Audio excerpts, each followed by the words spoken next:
Pourquoi? Allô? Oui, on vous écoute. Allô? Oui. Bonsoir Edim. Bonsoir, bonsoir.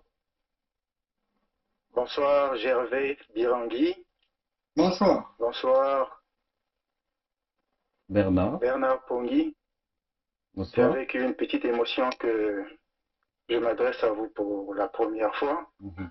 Bonsoir. Moi, je fais partie de ceux qui n'ont peut-être pas le courage de D'accord. faire le travail très très courageux que vous êtes en train de faire. Mais dites-vous seulement une seule chose, il y a beaucoup de gens qui sont derrière vous.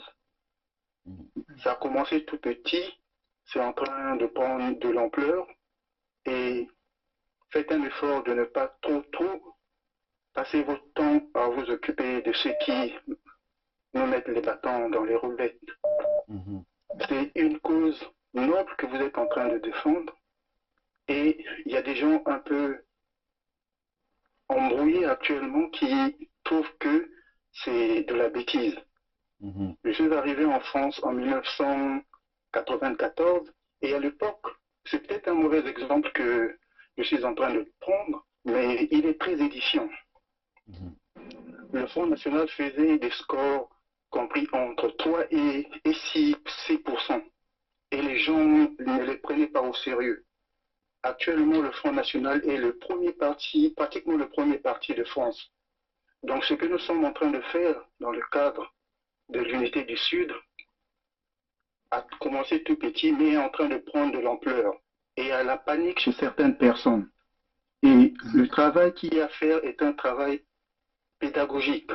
Moi, dans ma famille, on est 8, mais je suis parmi les rares qui ont partagé cette idée dès le départ, parce que moi, je la défends plus ou moins depuis 2014, à l'époque où les Poitiers Pongo parlaient de la scission. Mhm. Mais quand c'est très dangereux de se lancer n'importe comment, il faut toujours savoir avec qui on fait un business, quoi, on fait affaire. Mhm. Parce que la place de Paris est truffée de traite des gens à qui il ne faut peut-être pas trop faire confiance, quoi. Donc on hésite. Mhm. Mais vous faites un travail noble, vous vous exposez, mais ne pensez surtout pas que vous êtes, vous êtes les seuls à, à prendre des risques. Mhm. Il y a des gens qui travaillent aussi dans l'ombre qui ne sont peut-être pas en contact avec vous, mais qui partagent largement euh, cette idée-là. Parce Mhm. que c'est pas par plaisir qu'on peut arriver à une décision comme celle-là. Elle peut paraître radicale, mais elle n'a rien de radical, c'est la conséquence de la méchanceté des gens qui sont en face de nous. Maintenant, il y a certaines personnes qui, pour des raisons diverses et variées, qui ne veulent pas soutenir cette idée-là, qui est une idée qui leur apportera plus de confort dans leur vie. Mais c'est parce que ces gens sont encore dans la confusion. Donc, il faut passer plus de temps dans l'explication et insister et même travailler d'un point de vue strictement stratégique pour ramener plus de monde dans cette cause-là. Tout à Parce fait. qu'il y a une partie théorique, il y a aussi des techniques pour essayer d'attirer le plus de monde. Mhm. Tout à fait. Ce n'est pas évident, mais il faut réfléchir là-dessus. Ce Mhm. que vous faites est, est très très important. Mhm. Avoir une chaîne dédiée à cette cause, je m'y attendais pas, quoi. C'est déjà techniquement une bonne chose. Maintenant, il faut réfléchir sur d'autres projets, un peu comme celui du store où on va acheter tout ce qui symbolise L'USK. l'USK. C'est une très très bonne chose. Et je ne sais pas qui a eu l'idée, mais c'est fantastique. Donc il y a autre chose comme stratégie Mhm. à bâtir pour attirer plus de monde et pour essayer un peu de rendre plus audible cette idée.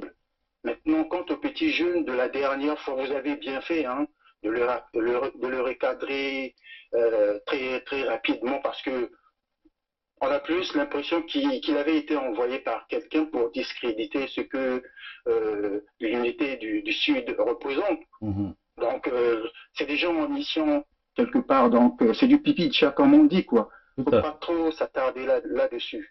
Mais il y a des gens qui travaillent là-dessus aussi, qui ont bâti des petits textes là-dessus. Moi, j'en ai fait. À l'époque, on ne parlait pas de l'USK, mais on parlait de la scission.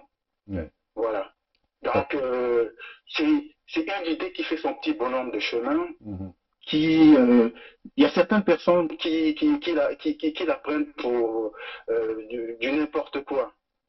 Tout à fait. Et qui sont un peu, je sais pas, dérangés, quoi. Dérangés, Parce que, voilà. Donc, avec le temps, ça va prendre de l'ampleur. Et ceux qui hésitent vont le faire ouvertement au fur et à mesure parce que le pays est dans une situation de dictature. Le chaos. La peur s'est installée. Maintenant, il faut qu'au fur et à mesure qu'on essaie un peu de distiller ce courage-là pour que un jour qu'on ait.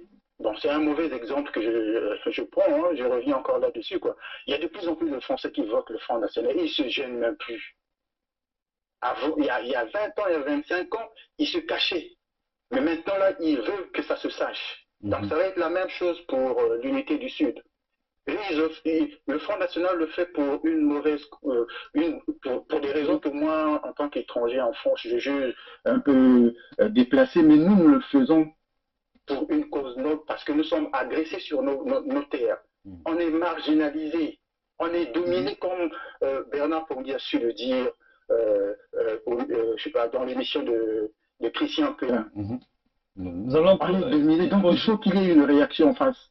Tout à fait, il faut conclure. Au moins pour faire comprendre aux gens qui sont en face de nous que ce que vous faites, on ne l'accepte pas, on n'est pas des violents, mais on vous le fait savoir. Maintenant, c'est à vous de changer. Maintenant, si vous ne changez pas, vous avez une petite idée de ce qui va arriver. Parce que c'est des gens qui s'étonnent qu'on les déteste, quoi. On a l'impression qu'ils font tout correctement et, je sais pas, ils sont surpris que les gens s'offusquent de la gestion dont ils font du pays. C'est ça. C'est ça. Ouais. Parce que les gens n'ont pas parlé pratiquement pendant près de 30 ans de cette manière. La raison, c'est pourquoi, l'une des raisons, et ce que tu dis est vrai, tu parles du Front National, tu n'as pas tort parce que, je vais te dire la vérité, on nous a traités comme des extrémistes. Aujourd'hui, comme je le disais à mes frères, nous sommes maintenant mainstream, comme on dit aux États-Unis. Nous sommes devenus normaux aujourd'hui. Mais les gens ne savent pas qu'il y a quelques mois, nous étions traités des plus extrêmes des Congolais. Nous sommes traités des plus tribaux parce qu'ils n'avaient pas compris, parce qu'ils n'ont pas voulu voir que pendant 48 ans, nos peuples ont été décimés. Mais quand on a commencé à démontrer avec la documentation, avec les documentaires, on a commencé, comme on dit chez nous aux États-Unis, make the case. Donc, on est venu devant le peuple. Et n'oublie jamais, mon frère, nous sommes allés vers le peuple. Nous sommes les premiers du Congo-Brazzaville. Je répète bien, du Congo-Brazzaville, comme c'est le nom qu'eux, ils aiment. Nous sommes les premiers du Congo-Brazzaville, descendants Congo, qui avons fait essayer d'unifier les jeunes de plusieurs départements pour qu'on travaille ensemble. Un, c'est ça que Congo Debout était basé dessus. Deux, nous sommes allés chercher l'histoire de chez nous et nous l'avons présentée au peuple. Nous ne l'avons pas présentée aux partis politiques, nous ne l'avons pas présentée aux gens riches. Nous ne sommes pas allés lécher les machins des Français. Nous sommes allés vers le peuple. C'est ça le choc. Le choc qu'ils ont, l'hésitation qu'ils ont, c'est parce que la manière dont nous avons fait ce travail-là est complètement différente de ce qu'eux, ils connaissent. Eux, ils pensaient qu'il fallait qu'on passe par un parti politique pour avoir plus de 10 000 signatures aujourd'hui. J'ai quelques faut conclure. Mon frère, un dernier mot parce que je dois prendre d'autres appels. Hein. Voilà, je voulais donc vous souhaiter bon courage dans ce grand projet et je ne manquerai pas de vous rappeler quand j'aurai l'occasion de le faire. Allez, à très bientôt et bon courage à vous une fois de plus. Merci beaucoup. Merci d'avoir. Merci.